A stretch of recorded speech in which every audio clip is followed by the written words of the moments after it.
capítulo 9, a partir do versículo 16. Porém eles, nossos pais, se houveram soberbamente, e endureceram a sua cerviz, e não deram ouvidos aos teus mandamentos. Recusaram ouvir-te, e não se lembraram das tuas maravilhas que lhes fizeste. Endureceram a sua cerviz, e na sua rebelião levantaram um chefe, com o propósito de voltarem para a sua servidão no Egito. Porém tu, ó Deus perdoador, clemente e misericordioso, tardio em irar-te e grande em bondade, tu não os desamparaste, ainda mesmo quando fizeram para si um bezerro de fundação e disseram: este é o teu Deus, que te tirou do Egito, e cometeram grandes blasfêmias. Todavia, tu, pela multidão das tuas misericórdias, não os deixaste no deserto. A coluna de nuvem nunca se apartou deles de dia para os guiar pelo caminho, nem a coluna de fogo de noite para lhes alumiar o caminho por onde haviam de ir. E lhes concedeste o teu bom espírito para os ensinar. Não lhes negaste para a boca o teu maná, e a água lhes deste na sua sede. Desse modo, os sustentasse 40 anos no deserto, e nada lhes faltou. As suas vestes não envelheceram, e os seus pés não se incharam. Também lhes deste reinos e povos, que lhes repartiste em porções. Assim, possuíram a terra de Seom, a saber, a terra do rei de Esbom, e a terra de Og, rei de Bazã. Multiplicaste os seus filhos como as estrelas do céu, e trouxeste-os à terra de que tinhas dito seus pais, que nela entrariam para possuírem. Entraram os filhos e tomaram posse da terra. Abateste perante eles os moradores da terra, os cananeus, e nos entregaste nas mãos, como também os reis e os povos da terra, para fazerem deles segundo a sua vontade. Tomaram cidades fortificadas e terra fértil, e possuíram casas cheias de toda sorte de coisas boas, cisternas cavadas, vinhas e olivais, e árvores frutíferas em abundância. Comeram e se fartaram, e engordaram, e viveram em delícias pela tua grande bondade. Ainda assim foram desobedientes, e se revoltaram contra ti, viraram as costas à tua lei, e mataram os teus profetas, que protestavam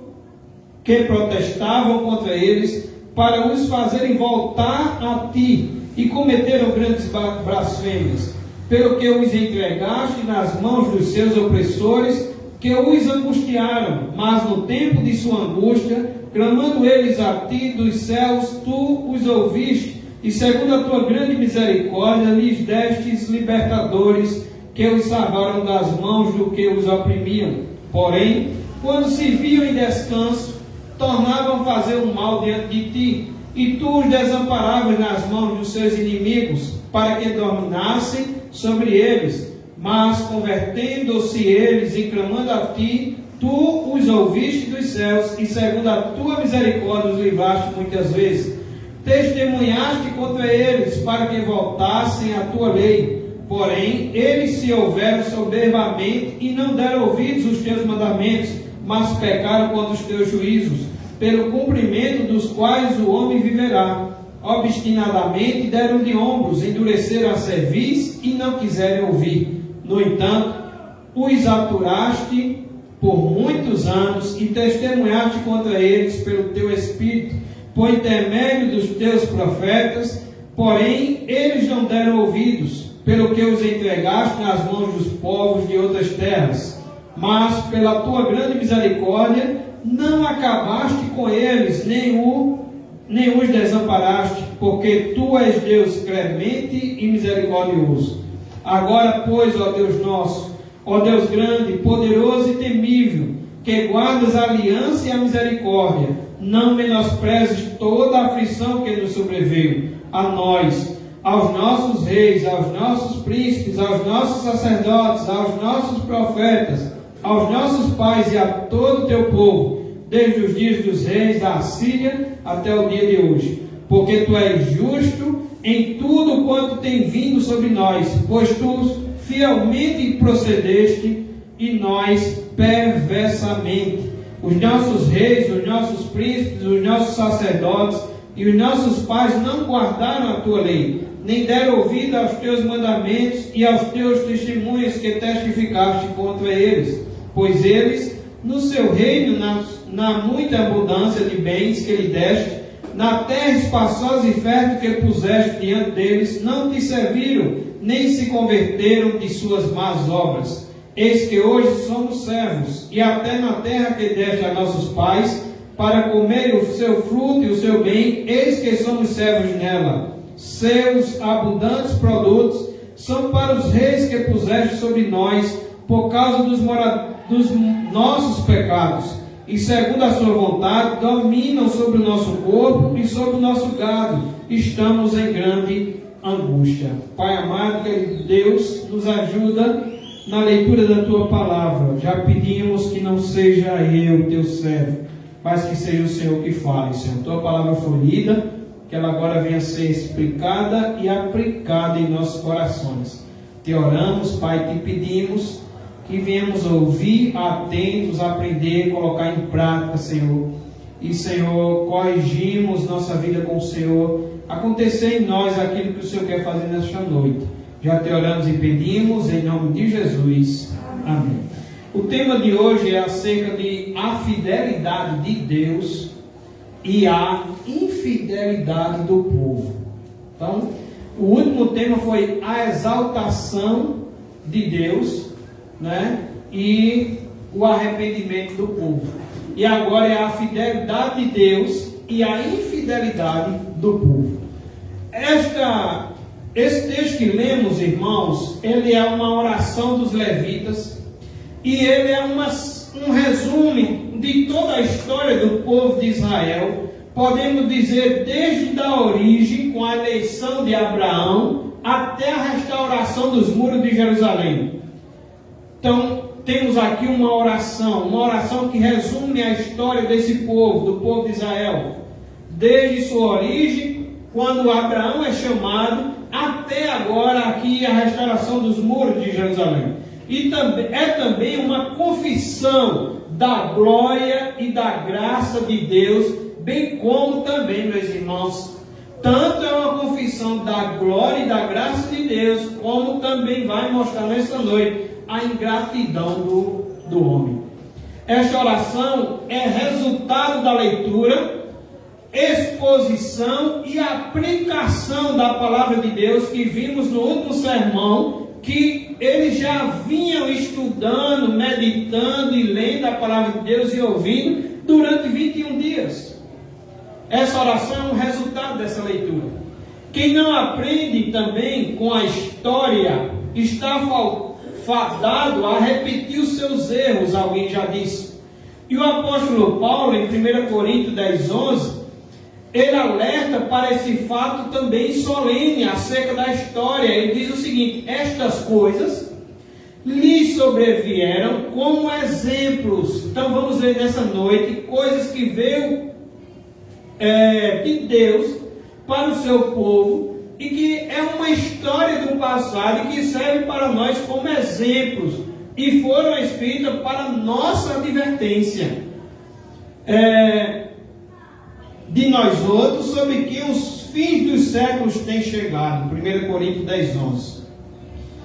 Então, esse texto que foi lido hoje, ele também pode ser dividido em 3 partes, e vamos ver nessa noite essas 3 partes. Primeira parte é a bondade de Deus, e a gente vai ver, com tanta bondade de Deus, a gente vai ver a ingratidão do povo. Segunda parte, a disciplina de Deus e a inconsistência do povo. E por fim, a terceira parte, vamos ver a justiça de Deus e o clamor do povo por misericórdia. Então vamos à primeira parte, a bondade de Deus e a ingratidão do povo, que a gente vai ver do versículo 16 ao versículo 25. E quando Neemias ele trata acerca da bondade de Deus nesse texto, ele traz alguns aspectos da bondade de Deus. Primeira coisa que vemos acerca da bondade de Deus, em primeiro lugar, o cuidado de Deus, preste bastante atenção, o cuidado de Deus é baseado em quem Deus é e não em quem nós somos. Amém? O cuidado de Deus é baseado em quem Ele é, na sua fidelidade, no Deus que é eterno, que é imutável, que é fiel a Ele mesmo. Não é fiel a nós, é fiel a Ele mesmo. Então o cuidado de Deus é baseado em quem Deus é e não em quem nós somos. Olhe para o versículo 17. O versículo 17 diz o seguinte: veja a ingratidão do povo, que vamos tratar daqui a pouco, não agora. Agora a gente vai ver a bondade de Deus. Mas veja no 17: recusaram ouvir-te e não se lembraram das tuas maravilhas que lhes fizeste. E o povo endureceram a sua cerviz e na sua rebelião ainda levantaram o chefe com o propósito de voltarem para sua servidão. Aonde, irmãos? No Egito. Aí continua agora o versículo para mostrar a bondade de Deus a esse povo.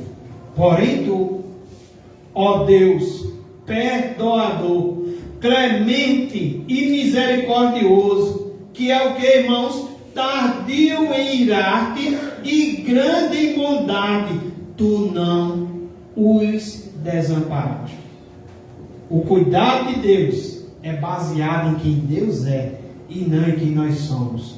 Irmão, se Deus nos tratasse como a gente merece, estaríamos, irmãos, desamparados. A Bíblia diz que são as suas misericórdias, que é a causa de não sermos o quê? Consumidos. Não somos consumidos, veja que não tem nada de bom em nós. E não somos consumidos por uma causa. Qual é a causa? As misericórdias do Senhor. Somos poupados, irmãos. Somos poupados porque Deus é. E olhe para o seu texto. Deus é o quê? Perdoador, clemente e misericordioso, tardio em irar-te e grande em bondade. Somos poupados por isso, pelo cuidado de Deus, que é baseado em quem Ele é e não quem nós somos. Nada podemos fazer, meus irmãos, para Deus nos amar mais ou para Deus nos amar menos. A causa do amor de Deus é por nós, e a causa do amor de Deus por nós está nele mesmo. Seu amor, como eu já disse aqui, é eterno e imutável. Então a primeira coisa que a gente aprende aqui, irmãos, é que o cuidado de Deus pelo seu povo, o cuidado de Deus por nós, não é, irmãos, pelo que nós somos, não é pelo que nós fazemos, não é pelo que nós merecemos, é porque Ele quis nos amar, é porque Ele quis ser misericordioso, é porque Ele quis nos salvar, Ele quis enviar o seu Filho. É graça sobre graça. Então o cuidado de Deus é baseado em quem Deus é e não em quem nós somos. Versículo 17. Um povo que não quer ouvir agora Deus, um povo que não quer lembrar das maravilhas que Deus fez no passado. O quanto Deus fez maravilha para você? Podemos olhar para a Bíblia e ver a história da Bíblia e se alegrar com tantas maravilhas e confiar e nos agarrar e tomar posse também dessas maravilhas em nossas vidas. Porque o Deus que fez, Ele também é o Deus que faz e também é o Deus que fará. Mas o que Deus já fez na tua vida? Então, o povo aqui, eles não estavam ouvindo o Senhor, a lei do Senhor, eles não estavam lembrando dos feitos do Senhor, eles haviam endurecido o coração, haviam se rebeliado contra Deus, porque fazer uma imagem é se rebeliar contra Deus, colocar a sua fé em outra coisa é se rebeliar contra Deus, é pecar contra Deus. O povo está com vontade de voltar à servidão no Egito. Tudo está invertido aqui, como a gente diz hoje, né? Então, tudo está invertido. O cara peca e o povo tem aquele pecador agora como um rei, como um ídolo. Tudo está invertido. E o Senhor, quando a gente olha aqui para o Senhor, porém, tu, ó Deus, perdoador. E glória a Deus, irmãos, que Ele é perdoador, que Ele é clemente, que Ele é misericordioso. Graças a Deus que Ele é tardio em irar-te. Ele está nos poupando para não se irar. Tardio em irar-te, grande em bondade. E diz, tu não os desamparaste. Mesmo o povo assim, Deus não desamparou o seu povo. O cuidado de Deus é baseado em quem Deus é e não em quem nós somos. Em segundo lugar, a direção de Deus na vida do seu povo é fruto também, irmãos, da sua misericórdia. Versículo 19. Lembre desse povo que estamos falando, o povo que não ouvia a palavra do Senhor, que se recusava a ouvir o Senhor, a obedecer. O povo que estava esquecendo das suas maravilhas que o Senhor fez, que o Senhor havia tirado eles da casa da servidão. O povo que estava com o coração endurecido, que levanta um outro Deus. E ainda diz que esse Deus foi o Deus que tirou eles do Egito. Fala um bezerro de ouro e diz que esse Deus foi o Deus que tirou eles do Egito. Aqui a gente observa que, além do cuidado de Deus, por causa da sua fidelidade, a gente vê que Deus também dá direção a esse povo por causa da sua misericórdia. Versículo 19. Todavia, tu, pela multidão das tuas misericórdias. Olha, irmãos, a palavra do Senhor diz que as misericórdias dele não tem fim. A palavra do Senhor está tratando suas misericórdias agora como multidão. Multidão das tuas misericórdias. Não os deixaste no deserto. O versículo 17 diz que o povo nunca desamparou. E aqui o versículo 19, mais uma vez, está dizendo que Deus não deixou esse povo no deserto. Continuando, a coluna de nuvem nunca se apartou deles de dia para os guiar pelo caminho, nem a coluna de fogo de noite para lhes alumiar o caminho por onde haviam de ir. A gente observa que o povo foi rebelde todo o tempo. Enquanto peregrinava no deserto, o povo foi rebelde durante todo o tempo. Eles murmuravam, eles blasfemavam, eles fizeram ídolos, eles adoraram outros deuses, eles cometeram toda sorte de devassidão. Mas o texto diz, mas por causa da multidão das misericórdias de Deus, não faltou ao povo o quê? Direção. Ele diz que a coluna de nuvem nunca se apartou deles de dia para os guiar pelo caminho, nem a coluna de fogo de noite para lhes alumiar o caminho por onde haviam de ir. O texto nos diz, irmãos, que a coluna de nuvem e a coluna de fogo jamais se apartaram do povo de Deus.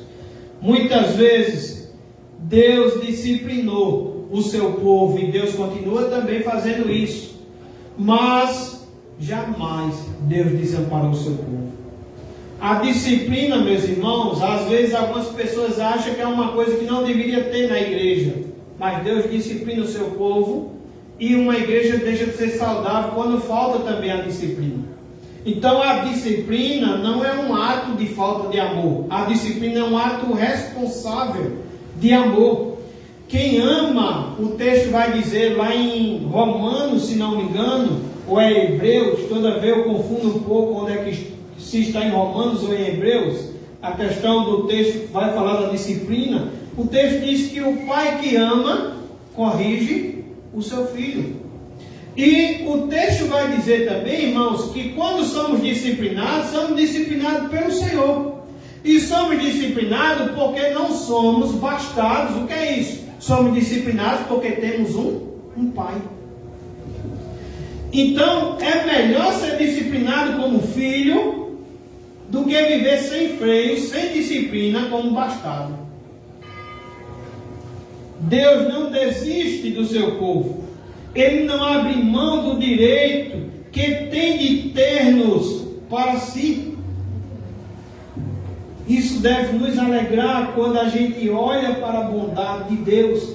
Um Deus que o cuidado dele não é baseado em quem nós somos, mas é baseado em quem ele é. Segundo lugar, um Deus que, tendo um povo que peca, que desobedece, que endurece a sua cerviz, que se rebela contra ele, ele não abandona o seu povo, ele dá direção ao seu povo, como fruto da sua misericórdia. Em terceiro lugar, a bondade de Deus também, irmãos, revela-se na provisão espiritual. Capítulo 20, versículo 20, parte A. Versículo 20. Veja que a bondade de Deus também se revela na provisão espiritual. Ele diz: e lhes concedeste o teu bom Espírito. Para quê? Para os ensinar. Oramos aqui nessa noite: Senhor, nos ajuda a entender a tua palavra. Ele se revela, irmãos, hoje, por meio da sua palavra, e ele nos dá o seu Espírito para se fazer conhecido. Deus, ele mostra a sua bondade, porque se não fosse o Espírito do Senhor, nenhum de nós havia se arrependido. A palavra do Senhor diz que é o Espírito do Senhor, que quando viesse, iria nos convencer do pecado. Então ele se revela por meio da sua palavra, e a sua palavra é viva e eficaz, porque o Espírito Santo vem nos ensinar. E aqui ele está fazendo isso também ao seu povo, lá no Antigo Testamento. E lhes concedeste o teu bom Espírito para os ensinar. Então Deus lhe concedeu o Espírito Santo para os ensinar. Isso era uma provisão para o seu povo, o quê? Uma provisão espiritual. Deus lhes deu a si mesmo, ou podemos dizer que também Deus nos deu a si mesmo. Deus mesmo, irmãos, está nos ensinando. Deus mesmo ensinou esse povo. Deus não deixou esse povo na ignorância, nem permitiu que seus pés trilhassem uma estrada de trevas. Isso me lembra o Salmo 19, 105. Salmo 119, 105. Lâmpada para os meus pés é a tua palavra.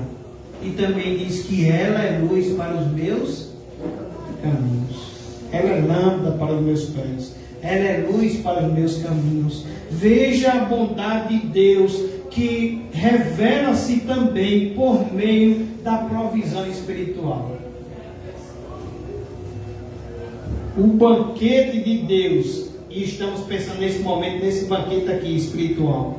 O banquete de Deus é sempre farto.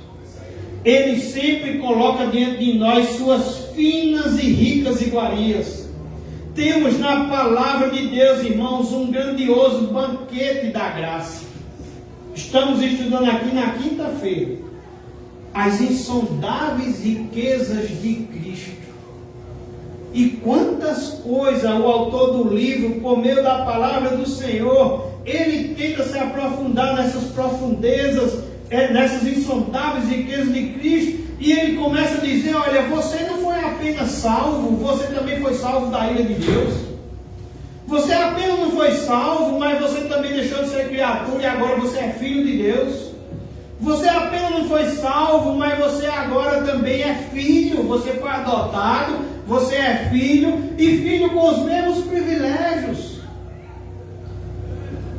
Convido você a estudar isso na quinta-feira. Estamos estudando sobre isso, e veja que só tem como a gente conhecer essas insondáveis riquezas de Cristo, irmãos, se a gente beber dessa provisão espiritual. Isso é sabe o que? Bondade. Deus revelando a sua bondade por meio da sua palavra. Temos a palavra de Deus. E diz que uma certa vez uma mulher estava procurando óculos, pedindo oração na igreja, pedindo oração ao pastor, e passou não sei quantos dias sem encontrar o óculos. Depois ela foi na Bíblia e encontrou o óculos lá na Bíblia. Isso mostra e prova que ela não lia a Bíblia. Em quantas casas entramos e encontramos a Bíblia como se fosse um objeto de armário, de estante, ou então como um objeto que vai espantar os males. Mas Jeremias diz que quando viu o rolo, ele logo comeu. Precisamos ter sede, irmãos, da palavra de Deus. Deus está mostrando a sua bondade para nós, se revelando de modo espiritualmente pela sua palavra. Isso é provisão espiritual. Está ao nosso dispor a suprema grandeza do poder de Deus. Temos uma provisão celestial que jamais se esvazia. Na casa do Pai há sempre pão com fartura. A bondade de Deus revela-se, irmãos, na provisão espiritual. Em quarto lugar, a bondade de Deus também se revela na provisão material. Olhe para o versículo 20. Já lemos a parte A. Começamos a ler agora a partir do B, parte B. Depois da vírgula ali. A bondade de Deus revela-se na provisão material. E diz o seguinte: não lhes negaste para a boca o teu maná, e água lhes deste na sua sede. Desse modo, versículo 21, desse modo os sustentaste quantos anos? 40 anos. E aonde? No deserto. E o texto ainda faz questão de dizer: e nada lhes faltou. As suas vestes não envelheceram. 40 anos no deserto. Suas vestes não envelheceram e os seus pés não incharam. Bondade de Deus revelada por meio da provisão material. Deus deu ao seu povo maná no deserto. Deus deu ao seu povo no deserto água. Deus deu ao seu povo veste. Deus deu ao seu povo calçados. E o texto ainda sai detalhando, dizendo durante 40 anos. O texto continua dizendo: nada lhes faltou. Sabe o que faltou, irmãos? Gratidão. Vamos entrar nesse assunto aqui a pouco. Faltou gratidão. Mas a bondade de Deus não faltou. E precisamos entender, irmãos, que Deus é a fonte de todo bem. Você trabalha 6 dias e precisa descansar no 7º. Você precisa ir para a sua igreja no 7º. Você precisa adorar o Senhor. Se você não consegue fazer nos 6 dias, no 7º você precisa parar para isso. Porque Deus é a fonte de todo bem. Tudo que somos, tudo que temos vem de Deus. É dele e ainda deve ser consagrado a Ele. A vida que temos, irmãos, é de Deus. A família que temos é de Deus. A casa onde moramos é de Deus. O carro que dirigimos é de Deus. O dinheiro que nós temos, que guardamos ou que recebemos é de Deus. Não há nenhum centímetro no universo sobre o qual esse Deus não possa reivindicar plena posse. Não há um centímetro nesse universo que Deus não possa dizer: isso aqui não é dele.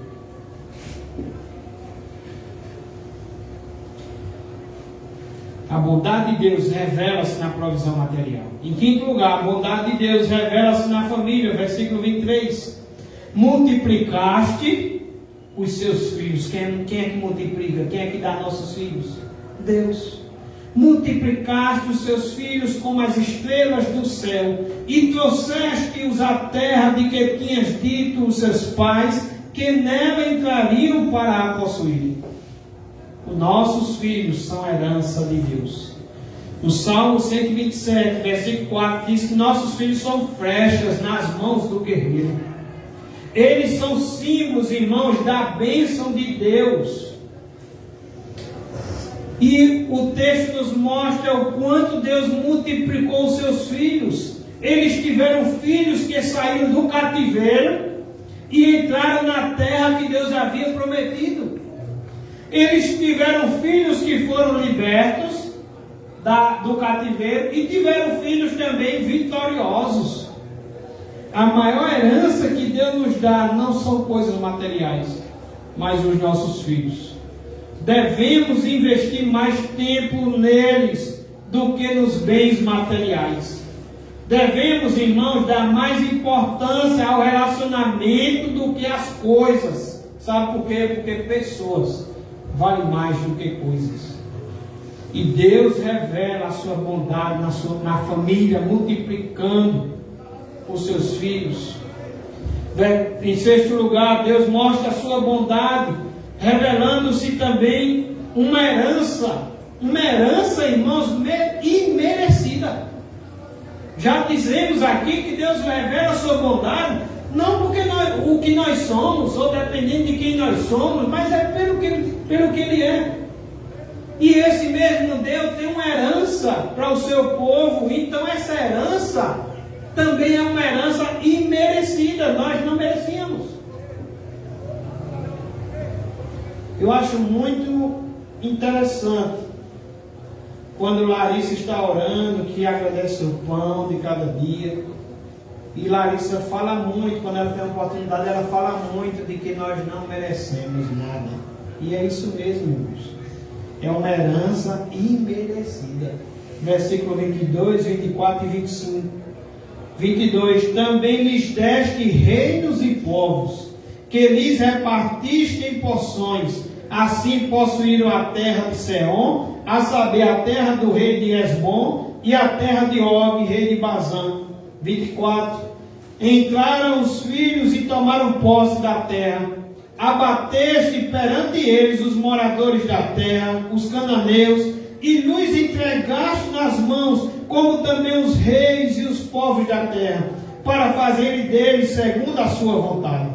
25. Tomaram cidades fortificadas e terra fértil, e possuíram casas cheias de toda sorte de coisas boas, cisternas cavadas, vinhas e olivais e árvores frutíferas em abundância.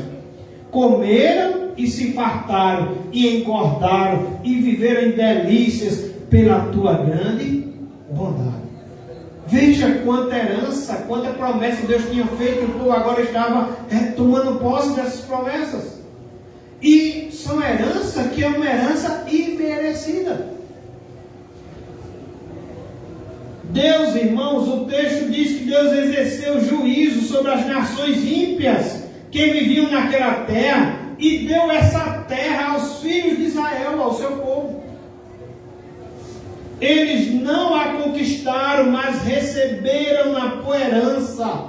Isso é o que diz que foi graça. Quando a gente não conquistou nossa salvação, a gente recebeu. Isso é graça. Graça, favor imerecido, herança imerecida. De igual forma, irmãos, herdamos o céu por herança. Isso é graça. Não recebemos a bem-aventurança eterna como se fosse um prêmio. Ele fez isso e eu estou dando um prêmio. A vida eterna não é um troféu que conquistamos pelo nosso esforço. Volto a dizer, tudo provém de Deus. É graça sobre graça.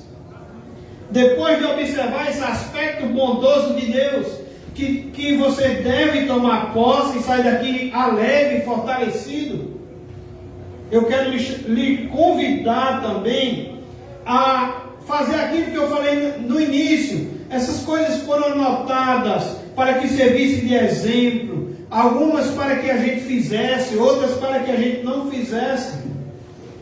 E agora me convida a uma triste realidade.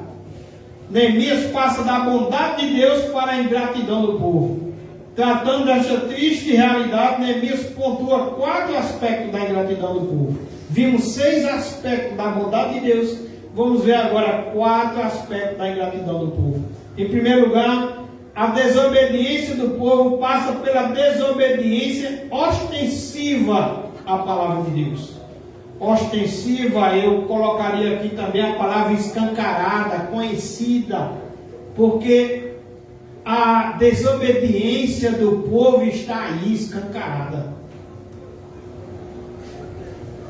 A palavra de Deus. Versículo 16. Porém eles, nossos pais, se houveram como? Soberbamente. E fizeram o que? Endureceram a sua cerviz, seu coração, e não deram ouvidos aos teus mandamentos. Diante das bênçãos especiais que já estudamos em Neemias capítulo 9, o povo reage com o que, irmãos? O povo reage com gratidão? O povo reage com ingratidão. O povo reage com soberba. Como lemos aqui, o povo reage com dureza de cerviz, com dura cerviz.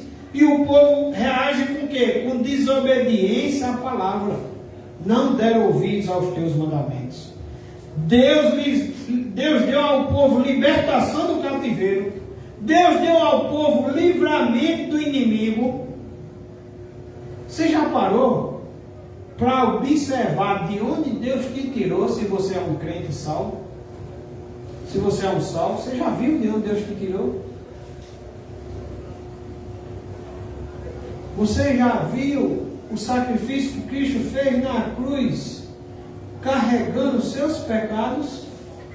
Que era um sacrifício, uma dívida que você jamais pagaria. A Bíblia diz que Ele nos tirou do lamaçal e do charco de lodo. A Bíblia diz que Ele nos tirou da condenação do inferno. A Bíblia diz, irmãos, que deixamos de ser criaturas para ser filhos de Deus. A Bíblia diz que Ele nos tirou das mãos mesmo, das garras de Satanás, da escravidão do pecado. E Deus faz isso nesse povo, Deus liberta esse povo, Deus dá livramentos do inimigo, Deus dá direção no deserto, Deus dá a palavra do céu, Deus dá um maná da terra, mas o povo desprezou a Deus e a sua palavra. A desobediência do povo passa pela desobediência ostensiva à palavra de Deus. Ingratidão. Em segundo lugar, a desobediência do povo passa pelo deliberado esquecimento dos milagres de Deus. Versículo 17. Além do que já sabemos, que eles não obedeceram, não deram ouvido aos mandamentos, recusaram ouvir-te. O que é que diz agora o 17? E não se lembraram das tuas maravilhas que lhes fizeste. Veja que quando encontramos irmãos, ou quando nós mesmos estamos esquecendo o que Deus fez por nós, veja que isso já acontecia lá atrás. O povo não estava lembrando das maravilhas que Deus fez a eles. Eles responderam às milagrosas maravilhas de Deus com total descaso. O texto diz: e não se lembraram das tuas maravilhas que lhes fizeste. É por isso que o nosso salmos e hino tem até um louvor para lhe ajudar. Conte as muitas bênçãos. E somos assim, esquecemos das maravilhas que Deus já fez na história, no passado e até nas nossas vidas mesmo. Irmãos, eu estava dizendo a Edivânia, eu contei isso a ela ontem, que eu nem tinha lembrado ainda de contar. Eu fui para João Pessoa para a reunião de obreiro, com o carro um pouco desconfiado com o carro, não está muito bem o carro, tem hora que quer pegar, tem hora que não quer. E foi eu e Deus. E voltei, eu fiquei para o culto. Quando eu estava saindo lá, mandei mensagem para os irmãos: estou saindo agora de João Pessoa, acho que era 9 e pouca da noite. Vim, sozinho, é bem esquisito. E quando chegou ali, antes da barra antes da barra de João Leite, que o pessoal conhece, eu vim assim numa reta que tem, e eu vi quando vinha um carro, mas eu percebi, eu não sei se o carro também me encandeou, a luz era muito forte, mas eu percebi que alguma coisa fez piscar a luz daquele carro. E quando alguma coisa fez piscar a luz daquele carro, eu pensei o quê? Alguma coisa atravessou na frente daquele carro, ou alguma coisa está na frente daquele carro, mas não dava para ver o que era. Mas eu vi quando alguma coisa atrapalhou o farol daquele carro. E o cara não ligou alerta, o cara não deu sinal nem nada. E eu vinha mais ou menos, eu acho que devagar, mas pelo menos 70 por hora. E continuei. Quando eu passo do lado do carro, eu percebi que na frente daquele carro ia um cavalo correndo na frente. O cavalo certamente estava encandeado também com o meu farol. Ele poderia muito bem ter se virado para frente do meu carro.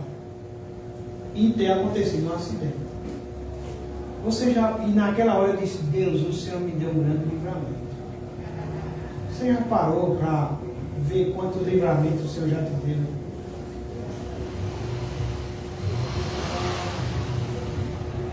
E aqui, irmãos, a gente vê gratidão. A gente vê o povo desobedecendo a palavra de Deus, não dando ouvido à palavra de Deus. A gente vê o povo esquecendo do que Deus já havia feito pelo povo. E eu quero dizer aos irmãos que a ingratidão fere o coração de Deus. Não reconhecer os milagres de Deus em nossa vida é um grande pecado. O texto diz no versículo 21 que para esse povo nada lhes faltou, irmãos. Nada. Durante 40 anos no deserto, nada lhes faltou. Mas observe que nada lhes inspiraram gratidão. Em terceiro lugar, a desobediência do povo passa pela saudade do passado de escravidão.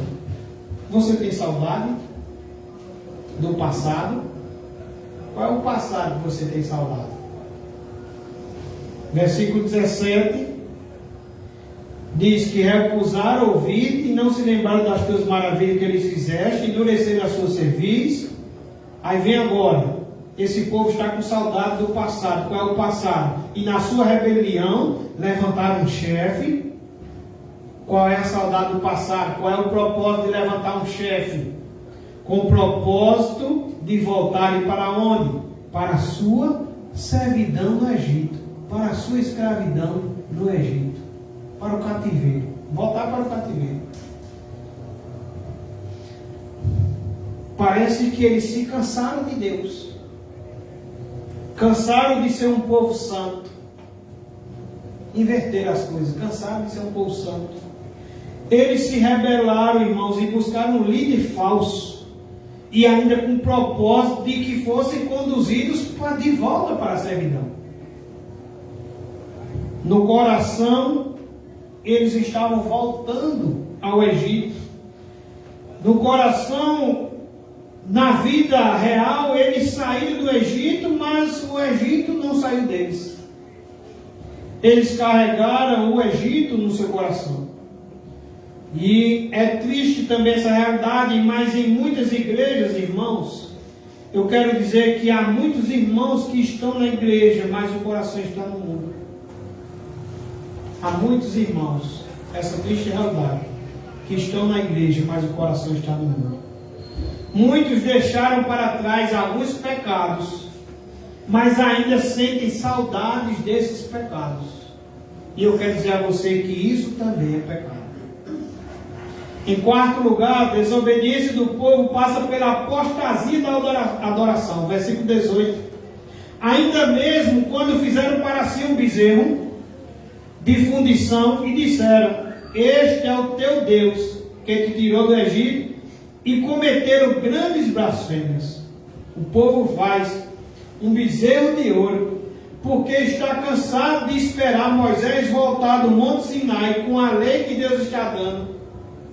E o povo diz: parece que Moisés não vem mais não. Vamos, pega aí suas correntes de ouro, suas coisas, seus materiais de ouro aí, vamos derreter. Derreteram, saiu um bezerro, né? E eles ainda dizem o quê? Esse é o teu Deus que te tirou da casa do Egito, da casa da servidão. É uma blasfêmia, irmãos. E trocaram Deus por um ídolo feito por suas próprias mãos. Trocaram Deus cheio de bondade, que alumiava o povo pela nuvem de fogo, que conduzia o povo, que não deixou faltar nada durante 40 anos no deserto. Eles deixam esse Deus que tira da escravidão, esse Deus verdadeiro. Eles rejeitam, faz uma imagem, um bezerro, e diz que é o Deus. Esse aí é o Deus que tirou a gente da casa da servidão. Trocam Deus por um ídolo feito por suas próprias mãos. A idolatria é um pecado que ofende a nossa espiritualidade, irmãos, e ofende também a santidade de Deus. A idolatria despreza a Deus e afronta também a natureza de Deus. ela torna a idolatria, se você observar o Salmo 115, que vai tratar ali das imagens, que tem boca, mas não fala, tem olho, mas não vê. Sabe o que é que diz ali o Salmo? Diz que quem acreditar nisso, quem buscar isso, vai se tornar igual a eles. Ou seja, vão ficar cegos, confusos. A idolatria, ela torna pessoas tapadas, cegas, confusas na terra. E pior, a idolatria impede as pessoas de entrarem no céu. Segunda lição nesta noite é acerca da disciplina de Deus e a inconsistência do povo. E quando eu falar aqui inconsistência, irmão, significa falta de perseverança, falta de firmeza. É tipo um pé na igreja, um pé no mundo. É infidelidade. Ou pessoas que têm tendência de professar uma fé e nas suas práticas estão mostrando outras coisas. Isso se chama inconsistência. E em primeiro lugar, a inconsistência do povo reflete-se na rejeição de Deus, da sua mensagem e do seu mensageiro. Veja aí o versículo 26. Ainda assim, foram desobedientes e se revoltaram contra ti. Viraram as costas à tua lei. Veja, além de desobedecer à lei de Deus, além de desprezar a lei de Deus, mataram os teus profetas, que protestavam contra eles, para os fazerem voltar a ti, e cometeram grandes blasfêmias. João Batista, por exemplo. João Batista olha para Herodes, Herodes mesmo sendo rei, João Batista ele faz o quê? Um arauto do Senhor. João Batista diz, olha, tu estás em pecado. O que acontece com João Batista? Perde a cabeça. Então, o que é Herodes? Herodes é um exemplo de quem? De que desobedeceu. É um exemplo de que deu as costas à lei de Deus, à palavra de Deus, a Deus, e ainda matou o mensageiro de Deus. Então, quando temos pessoas cambaleando, pessoas que não estão firmes, que não estão perseverando, o que é que essas pessoas fazem? Rejeitam a Deus, rejeitam a mensagem, a palavra de Deus, e rejeita o mensageiro. Eu até falei que aqui, esse exemplo, por exemplo, de não ficarmos de ouvidos atentos à palavra de Deus, nós podemos estar rejeitando a Deus. Nós podemos estar rejeitando a mensagem de Deus. Quando a gente olha na escala da igreja, um exemplo que eu já dei aqui, às vezes a gente fica olhando quem é o pregador, a gente pode também estar rejeitando Deus, a mensagem de Deus e o mensageiro de Deus. Isso se for um mensageiro que prega a palavra de Deus, é claro. Então, irmãos, quando o homem rejeita a Deus, também rejeita a sua palavra. E quando rejeita a sua palavra, rejeita o mensageiro.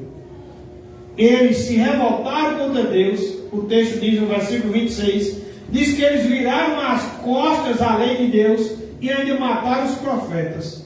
Isaías é um exemplo disso. Foi cerrado ao meio. Jeremias foi preso e jogado numa cova.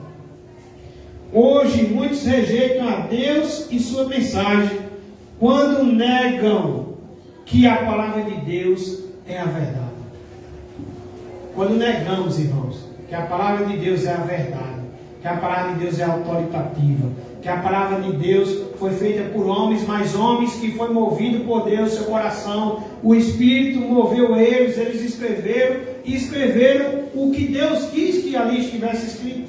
E quando a gente rejeita, quando a gente não olha para a Bíblia dessa forma, crendo que ela é a palavra de Deus, que ela é autoritativa, que ela é suficiente, nós estamos rejeitando a Deus e estamos rejeitando a sua palavra.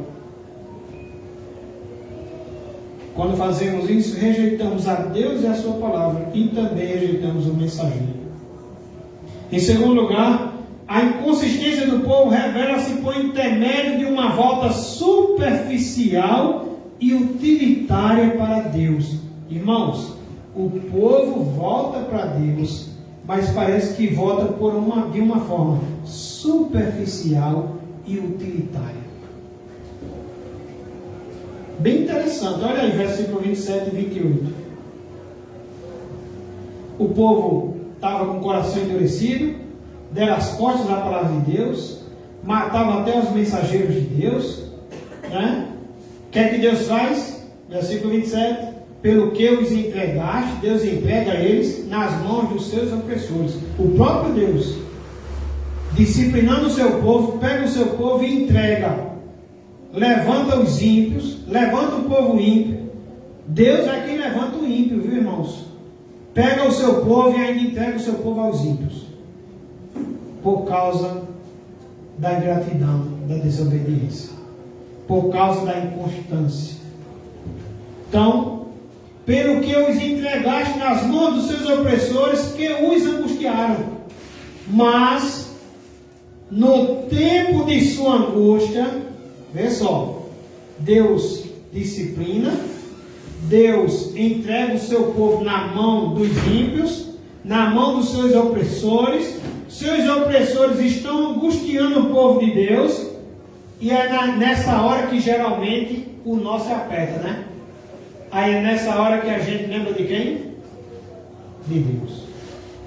É nesse sentido que estamos dizendo aqui, que um povo inconsistente, um povo que não está firme, que não persevera, ele só busca a Deus nesse momento, quando não aperta, quando as coisas estão difíceis. Levou uma topada, ai Deus, lembrou do nome de Deus.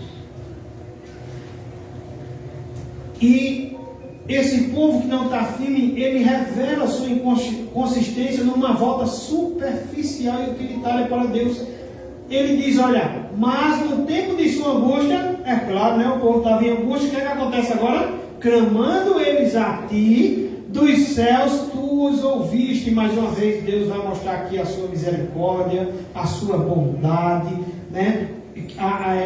O cuidado dele pelo que ele é e não pelo que nós somos. E aí vem mais uma vez, Deus escuta o povo, Deus tem grande misericórdia, lhes deste libertadores que os salvaram das mãos do que os oprimiam. Mas o que o Senhor também quer nos chamar a atenção aqui, é que nós não podemos mostrar essa inconsistência. Nós não podemos buscar Deus quando achamos que o negócio piorou e agora eu tenho mesmo que buscar Deus. Eu tenho que buscar Deus sempre. Se eu sou servo do Senhor, eu tenho que ter interesse, eu tenho que ter prazer, eu tenho que ter vontade. Eu não posso deixar com que isso tudo vire superficial ou utilitarista. Eu vou porque Deus vai me dar uma bênção. Eu vou dar o dízimo, não como graça, não como privilégio de contribuir com a obra do Senhor, mas eu vou dar um dízimo porque Deus está vendo, eu vou dar 50 e ele vai me dar 100. Ou então vou dar o dízimo porque se eu dando o dízimo, Deus vai sustentar meu emprego. Como se fosse sempre uma troca. Sabe, irmãos, e foi aquilo que eu já falei aqui, às vezes viramos robôs. Já não oramos mais a Deus como antes, já não pregamos como antes, já não sentimos mais aquele primeiro amor quando a gente entregou nossa vida a Jesus, já não choramos mais no culto, já não sentimos mais nada ao louvar o Senhor, já não estamos mais atentos a ouvir sua mensagem, já não temos mais aquela mesma sede, e tudo virou robô, tudo virou superficial, tudo virou utilitarista, às vezes até uma igreja cheia de conhecimento, como o Clóvis pregou esses dias, a igreja cheia de conhecimento, mas uma igreja fria nesse sentido, porque tudo virou religiosidade, superficial e utilitarista. E aí Deus vai dizer àquela igreja que vira desse modo, Deus vai dizer, tu precisa voltar ao primeiro amor. Deus quer a gente com tanta sinceridade, irmãos, para Ele, que Ele diz, olha, se você for levar tua oferta no altar, mas tu está com uma bronca ali com teu irmão, tu está faltando um pedaço do teu irmão, volta. Agora cuidado, viu, irmãos, que Ele não está dizendo que não é para entregar o dízimo e a oferta não, viu? Ele diz, deixa aí, vá ali, resolva seu caso com seu irmão, aí depois volta e entrega seu dízimo, sua oferta.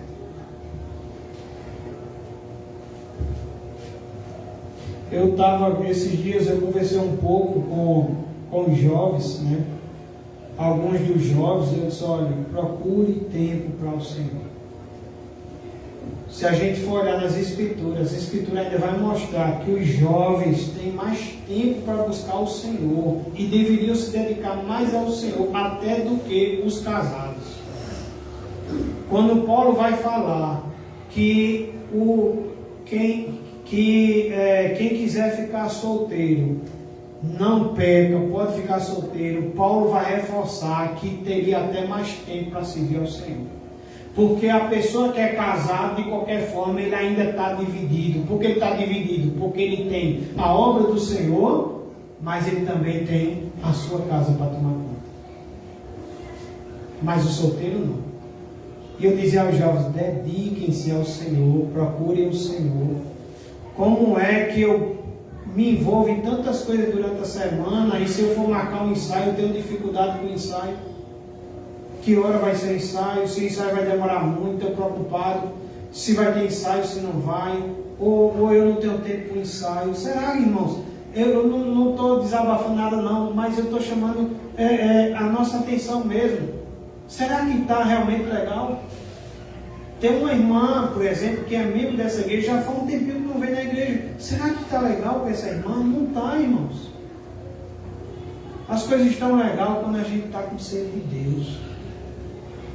Se você não tiver com sede de Deus nessa noite, peça a Ele, Senhor, eu quero ter sede do Senhor. Sabe por quê? Se você não tiver com sede, você não está bem.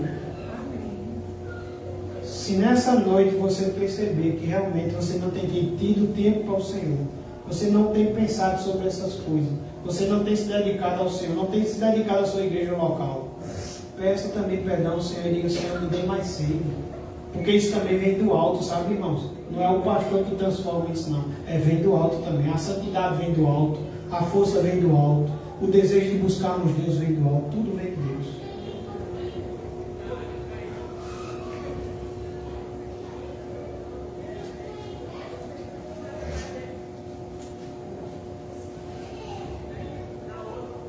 Às vezes a gente vê pessoas que se convertem naquela mesma semana, ele parece um caça-demônio, está procurando até demônio para expulsar. Mas depois de alguns dias ele não está querendo ir nem para a igreja. E quem tiver endemoniado que se vire. Como é que estamos bem se isso estiver acontecendo conosco? Não estamos. Então, irmãos, a gente observa uma visão aqui, uma volta a Deus superficial e utilitarista. E Deus conhece nosso coração. Deus sabe se a gente está em espírito e em verdade ou não. Eu posso até enganar vocês aqui no púlpito, mas a Deus eu não engano.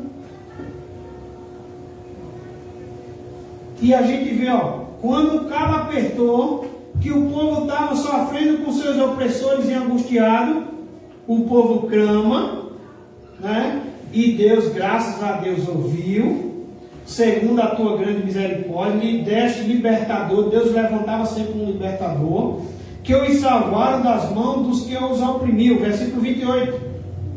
Aí veja só, irmãos, que inconstância. Porém, quando se viu em descanso, sabe o que é isso? O nó já não está mais apertado, as coisas já estão boazinhas. Quem sabe eu estava desempregado e fui abençoado com emprego. Quem sabe eu estava passando por uma luta, essa luta passou. Quem sabe eu estava esperando uma cura e fui curado. Aí o que é que eu faço agora? Não busco novamente Deus. É o que está acontecendo aqui. Versículo 28. Porém, quando se viu em descanso, eles não estão mais angustiados, eles estão em descanso. As coisas estão tudo bem, sabe? Aí está tudo bem, eu não preciso buscar Deus. Só vou lembrar de Deus de novo se eu levar de novo a topar. Aí, porém, quando se viu em descanso, tornavam a fazer o mal diante de ti. E tu o desamparavas nas mãos dos seus inimigos. Olha o que é que Deus fazia de novo. Então eu vou entregar vocês de novo aos inimigos. Deus entregava, para que dominassem sobre eles. E os inimigos dominavam sobre eles. Então eles estavam de novo em aflição, estavam de novo em angústia. Aí o que acontece depois? Mas, convertendo-se eles e clamando a ti, tu os ouviste dos céus e segundo a tua misericórdia os livraste. Muitas vezes, Deus mais uma vez mostra o seu amor, a sua misericórdia, a sua bondade. E mais uma vez o povo parece que o povo está tudo bem, não procura Deus. E Deus aperta de novo. Veja que até às vezes passar por isso é provisão de Deus. Alguém já disse que se as nossas aflições nos levam para Deus, e na verdade nossas aflições foi uma bênção. Porque nos levou para quem? De volta para Deus, onde a gente nunca deveria ter saído. Eu lembrava aí, eu dizia a Edivânia, que precisamos ter cuidado com isso. Eu lembrava que quando eu estava numa vida financeira muito boa, até antes de ser líder dessa igreja, eu trabalhava em cerca de 5 prefeituras. Tinha cidade, irmão Marivaldo, que tinha 2 contratos. Isso passava mais de 7 mil reais. Eu até brincava, irmãos, que eu ia no Atacadão. E quando eu ia no Atacadão, toda vez que eu ia no Atacadão, já ouvi pedir um presente, eu dava. E podia ser o que fosse, eu dava junto. Edivânia às vezes ficava reclamando porque o presente era caro.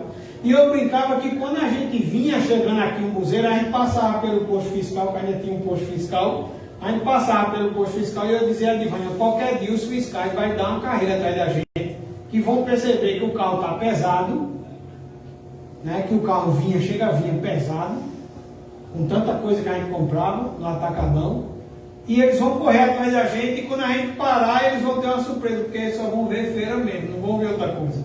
Não é roubo, não é droga, né? É feira. E a gente ria com isso, e até teve um dia mesmo que um agente aqui do posto de fiscal, ele fez carreira mesmo atrás da gente aqui, parou a gente nessa rua aqui do irmão Antônio, e queria saber o que tinha mesmo no carro. E aconteceu, na verdade, isso. E a minha frase era, eu dependo das prefeituras. Essa era a minha frase. Eu dependo das prefeituras. E a gente tem esse costume. Eu dependo de prefeitura, eu dependo de prefeito, eu dependo não sei de quem, eu dependo do meu emprego, e a gente não busca Deus, não tem tempo para Deus, somos ingratos. E Deus fez eu mudar a frase. E sabe como é que Deus fez eu mudar a frase? De repente, as 5 prefeituras fecharam-se a porta. Eu comecei, para fazer feira para casa, eu comecei a vender até o que tinha. E a Edivânia sabe o que a gente passou nesse tempo. 5 prefeituras, de repente, fechou as portas. Como é, irmão? Não é normal, só pode ser o agir de Deus. Como é que, de repente, eu vou ficar desempregado dentro de uma semana, dentro de 15 dias? Virar as coisas assim e ficar desempregado? E aí Deus fez eu mudar a frase. Eu não dependo da prefeitura, eu dependo de Deus.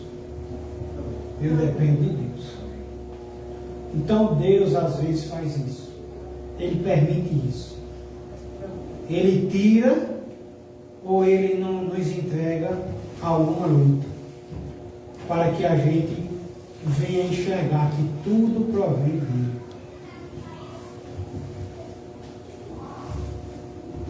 Então, irmãos, eles buscavam a Deus não por causa de Deus, mas para serem livres da sua aflição.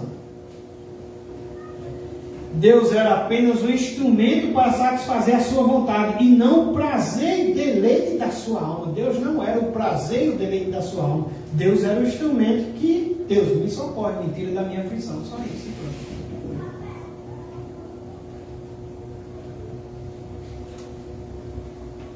E, semelhantemente, irmãos, a tanger a questão da disciplina de Deus, Neemias também fala sobre 2 aspectos. A gente vê a inconsistência do povo, a ingratidão do povo. Neemias vai tratar de 2 aspectos agora acerca da disciplina. Em primeiro lugar, quem não obedece à palavra é disciplinado por Deus. Meu João Vitor, eu começo pela minha casa. Quem não obedece à palavra é disciplinado por Deus. Às vezes eu digo a João, Deus é amor, mas Deus também é justiça. Às vezes eu vou usar com você de misericórdia, de graça. E eu vou lhe abraçar, vou lhe beijar, você vai sentar no meu colo e eu vou lhe perdoar. Mas às vezes, João, Aí vou usar da chibata. Não vai ser misericórdia. Irmãos, versículo 27, 28 e 30. Pelo que os entregaste nas mãos dos seus opressores, Deus entrega o povo na mão dos inimigos. E por que Deus entrega? Porque Deus faz isso? Disciplina.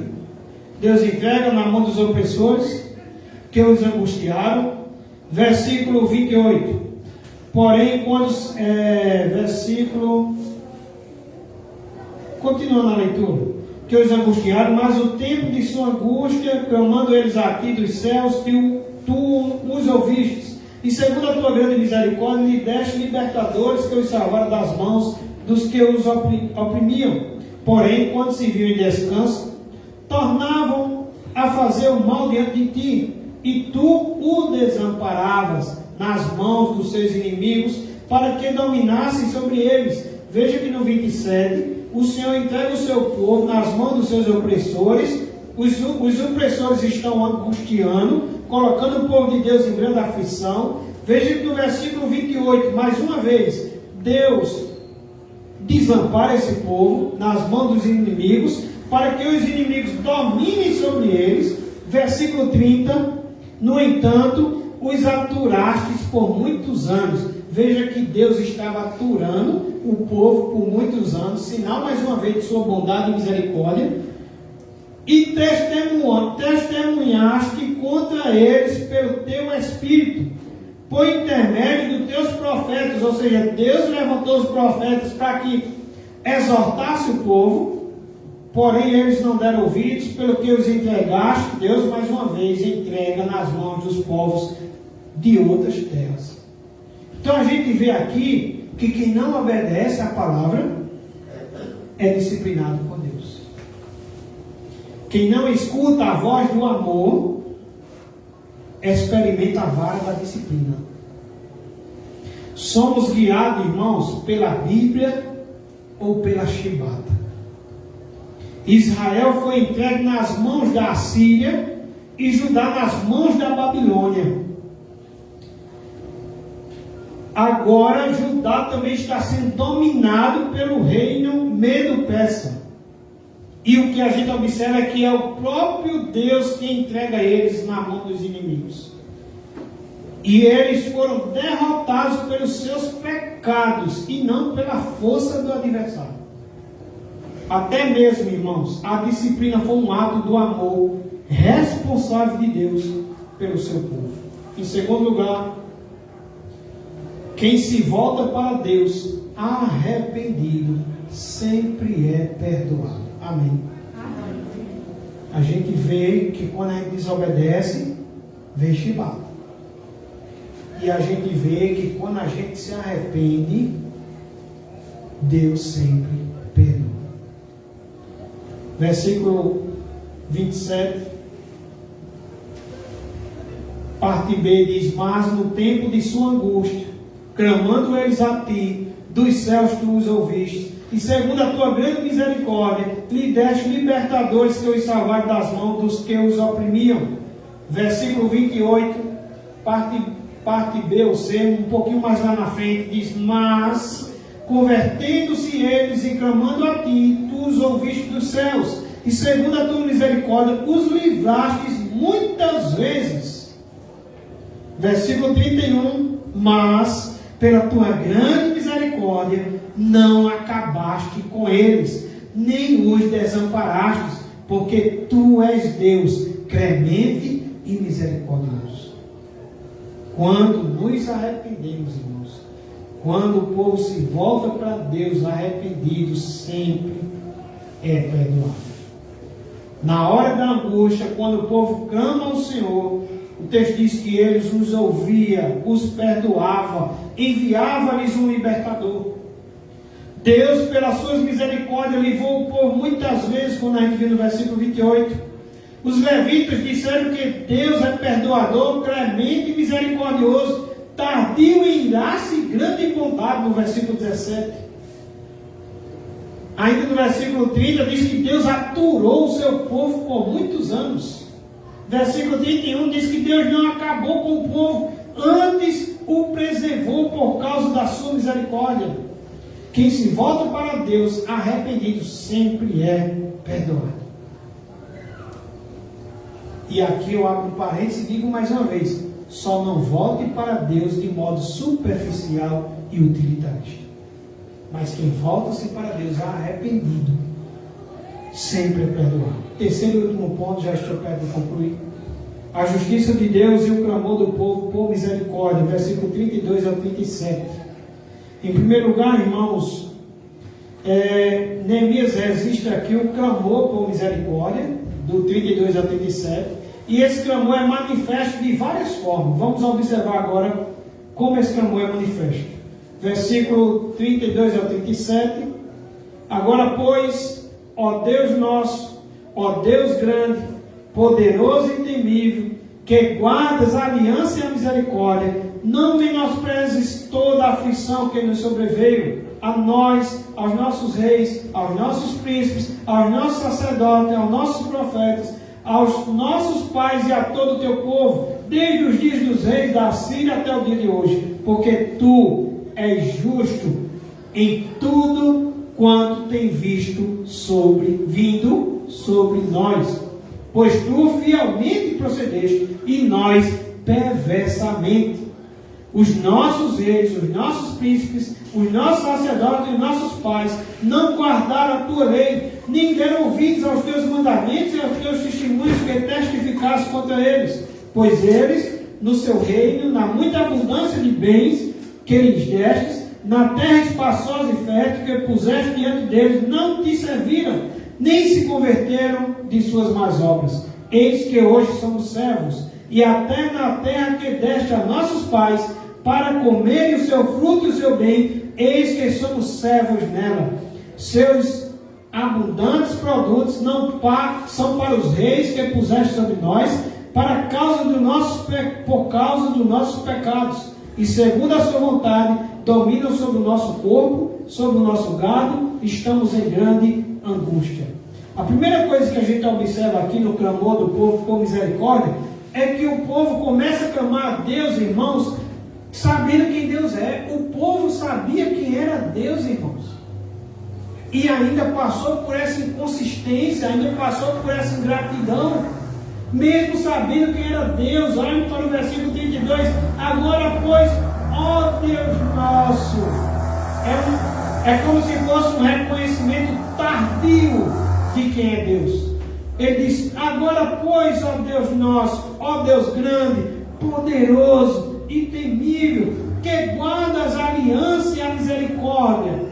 Veja que eles sabiam que era Deus, e eles clamam a Deus agora, reconhecendo quem Deus é. O povo de Israel sabia que Deus era grande, poderoso, temível. Tem uma hora aqui que ele diz que Deus é justo em tudo quanto ele fez sobre eles. Deus é justo e está fazendo com a justiça de Deus, que é santa, que não é igual à nossa. O povo sabia que Deus era poderoso, grande, temível, fiel e justo, mas desafiou a Deus, rebelou-se contra Deus, tapou os ouvidos à sua lei, matou os seus profetas e no coração desprezou ao Senhor. Eles professavam uma fé, mas viviam em desacordo com a fé que professavam. Em segundo lugar, o reconhecimento também desse clamor, vem o reconhecimento que o pecado se estende aos líderes políticos e religiosos. Versículo 34. Os nossos reis, os nossos príncipes, os nossos sacerdotes e os nossos pais não guardaram a tua lei, nem deram ouvidos aos teus mandamentos e aos teus testemunhos que testificaste contra eles. Na verdade, irmãos, o pecado aqui havia começado já nos líderes. E Neemias não era defensor de uma idolatria totalitária, nacionalismo doentio ou triunfalismo religioso. Ao contrário, Neemias compreendeu que todos eram culpados do pecado da soberba. Todos, nossos reis, nossos príncipes, nossos sacerdotes, nossos pais, todos eram culpados pelo pecado da desobediência, da idolatria, do assassinato, da ingratidão. Neemias não era um bajulador, nem aplaudiu os chefes da política, quando estes eram corruptos. Em terceiro lugar, o reconhecimento de uma grande gratidão, versículo 35. Pois eles, no seu reino, na muita abundância de bens que lhe deste, na terra espaçosa e fértil que puseste diante deles, não te serviram, nem se converteram de suas más obras. Veja o quanto Deus abençoou esse povo. Nada lhes faltou. E a gente observa, faltou gratidão. Deus lhe deu a terra e a fartura, mas eles não serviram a Deus, nem se converteram a Deus de suas más obras. Agora estão nessa terra, uma terra que Deus havia prometido que eles iam herdar, e eles estão nessa terra, mas estão como escravos. O texto diz que eles estão debaixo, no versículo 37, de grande angústia. Sempre que o povo recebia as bênçãos de Deus, seu coração se apartava de Deus. Não tem aquele ditado que às vezes a gente diz, as pessoas muitas vezes querem o quê? As bênçãos de Deus, mas não querem o Deus da bênção. Em quarto lugar, o reconhecimento de uma servidão assoladora. 36 e 37. Eis que hoje somos servos.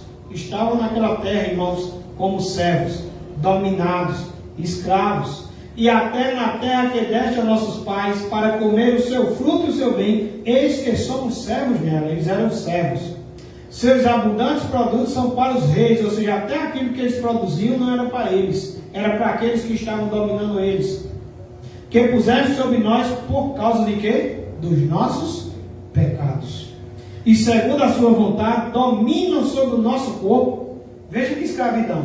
Uma escravidão que até quem dominava eles, dominava sobre o corpo, sobre o gado, e eles dizem, estamos em grande angústia. O pecado, irmãos, ele trouxe escravidão. E essa escravidão, a gente percebe que alcançou a terra não é deles, seus corpos não é deles, seus bens não é deles, o fruto de seu trabalho não é deles. Isso só nos mostra mais uma vez aquilo que muitas vezes temos dito aqui, que o pecado, ele promete aquilo que ele não dá, que ele não pode dar. O pecado produz servidão, escravidão. Ele coloca o pescoço da sua vítima na forca. Ele coloca seus pés no tronco. E pior, irmãos, ele coloca sua alma no inferno. Finalmente, o reconhecimento acerca da necessidade de um profundo clamor. Versículo 32. Agora, pois, ó Deus nosso, há necessidade de um grande clamor. Agora, pois, ó Deus nosso, ó Deus grande, poderoso e temível, que guardas a aliança e a misericórdia, não menospreze toda a aflição que nos sobreveio. A nós, aos nossos reis, aos nossos príncipes, aos nossos sacerdotes, aos nossos profetas, aos nossos pais e a todo o teu povo, desde os dias dos reis da Síria até o dia de hoje. 33. Porque tu és justo em tudo quanto tem vindo sobre nós, pois tu fielmente procedeste, e nós perversamente. 34. Os nossos reis, os nossos príncipes, os nossos sacerdotes e os nossos pais não guardaram a tua lei, nem deram ouvido aos teus mandamentos e aos teus testemunhos que testificaste contra eles. 35. Pois eles, no seu reino, na muita abundância de bens que lhe deste, na terra espaçosa e fértil que puseste diante deles, não te serviram, nem se converteram de suas más obras.